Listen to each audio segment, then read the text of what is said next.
Selamat pagi saudara-saudara yang terkasih di dalam Tuhan Yesus Kristus. Kembali kita berjumpa di pagi hari ini, di pagi yang cerah ceria, tanggal 25 Agustus 2021. Kembali kita akan bersama-sama merenungkan firman Tuhan yang terambil dalam kitab Matius pasal 8 ayat yang kedua, yang tertulis demikian. Maka datanglah seorang yang sakit kusta kepadanya, lalu sujud menyembah dia dan berkata, "Tuan, jika Tuan mau, Tuhan dapat mentahirkan aku."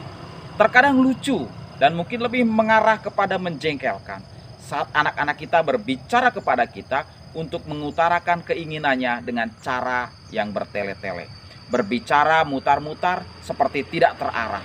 Bahkan ada juga yang mengajak berdebat atau bahkan ada anak-anak yang bertingkah macam-macam. Padahal memiliki tujuan untuk meminta dan memperoleh sesuatu dari kita sebagai orang tua.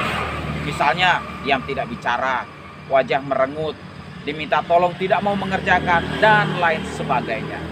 Sama juga saat kita berkomunikasi atau berdoa kepada Tuhan, ada saja dari kita yang berputar-putar, bertele-tele, padahal tujuannya untuk meminta sesuatu kepada Bapa.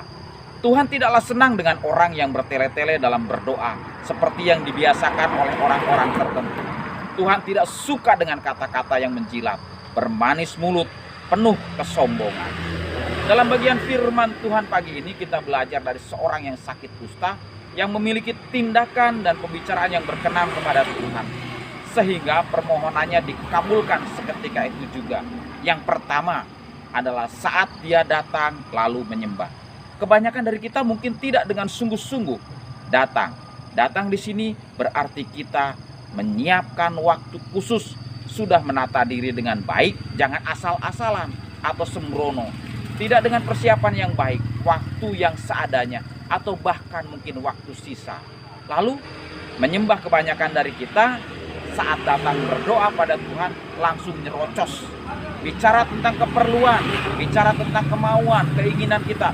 Bukannya menyembah, memuji Tuhan, bersyukur pada Tuhan. Pagi ini kita diajarkan untuk datang dengan kekhususan dan mengawali dengan penyembahan, mengagungkan Tuhan, pengucapan syukur kepada Tuhan. Bagian yang kedua, bahwa tutur kata orang sakit kusta ini penuh dengan kerendahan hati. Tutur kata yang baik yang menunjukkan bahwa sesungguhnya dia tidak layak untuk menghadap dan menerima anugerah dari Tuhan. Perhatikan kata Tuhan, pengagungan pertama keluar dari mulutnya, lalu dengan rendah hati, jika Tuhan mau. Menunjukkan bahwa bukan kehendak dia, melainkan kehendak Tuhanlah yang harus terjadi dalam hidupnya.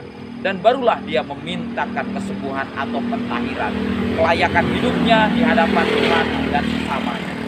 Hasilnya dari doa yang singkat dan jelas adalah Tuhan ulurkan tangan dan jamahannya. Tuhan hadir dalam hidupnya. Maka tahirlah dia, layaklah dia di hadapan Tuhan dan juga di hadapan sesamanya. Pengangkatan Tuhan atas hidupnya melebihi dari perkiraan dalam pemikiran orang ini yang penuh dengan kerendahan hati datang pada Tuhan. Bahkan hidupnya terangkat dan diakui oleh para imam bahwa dirinya telah tahir, telah sembuh total. Penerapan dalam hidup. Maukah pengangkatan Tuhan hadir dalam kehidupan kita? Maukah kita disembuhkan, dipulihkan total kehidupan kita? Jika ya, mari datang, sembah, dan berkatalah dengan kerendahan hati pada Tuhan Yesus Kristus. Maka pengangkatan, pemulihan, kesembuhan total akan kita peroleh. Mari kita tutup dalam doa renungan pagi hari ini. Terima kasih ya Bapa yang baik yang kita kenal di dalam Tuhan Yesus Kristus. Kita mau datang dan menyembah dan memohonkan belas kasihan-Mu ya Bapa. Sembuhkan, tahirkan hidup kita. Dan terima kasih atas pengajaran-Mu bagi kita semua pagi hari ini. Agar kita dapat selalu berkomunikasi dengan jelas dan terang kepada Engkau ya Bapa. Karena Engkau Bapa yang sangat mengasihi dan memahami kehidupan kita semua. Dalam nama Tuhan Yesus Kristus kita berdoa dan mengucap syukur. Amin. Tuhan Yesus Kristus memberkati kita semua.